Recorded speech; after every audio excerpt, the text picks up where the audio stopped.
Operation Agnipath ভক্তদের এবং সমস্ত সিনেপ্রেমীদের একটি আফসোসের নাম। অবশেষে জানা গেল এটা আসতে পারে বলে, আলোর মুখ দেখতে পারে বলে জানা গিয়েছে। গতকাল অথবা তার কিছুদিন আগে, হয়তো ফটোটা গতকাল রিলিজ হয়েছে, কিন্তু তার আগের থেকেই নাকি তার কিছুদিন আগেই শাকিব খানের সাথে সেই ভাইরাল রহমতুল্লাহ মিটিং করেছিল এবং শাকিব খানের কাছ থেকে ক্ষমা চেয়েছে। এবং তারা নাকি মেগাস্টার শাকিব খানের কাছ থেকে অপারেশন অগ্নিপথের আবার শিডিউল চেয়েছে। মেগাস্টার শাকিব খান এর শিডিউল দিতে চেয়েছেন।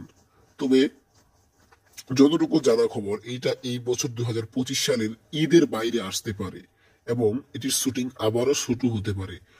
এই মুভিটির 70% কাজ শেষ এবং 30% কাজ বাকি আছে বলে জানা গিয়েছিল। তবে এখন জানা যাচ্ছে নতুন খবর, 30% শুটিং শেষ এবং বাকি 70% শুটিং বাকি রয়েছে বলে জানা গিয়েছে। যদি সবকিছু ঠিক থাকে তাহলে বরবাদ এবং তাণ্ডবের পরেই শুরু হতে পারে অপারেশন অগ্নিপথের শুটিং।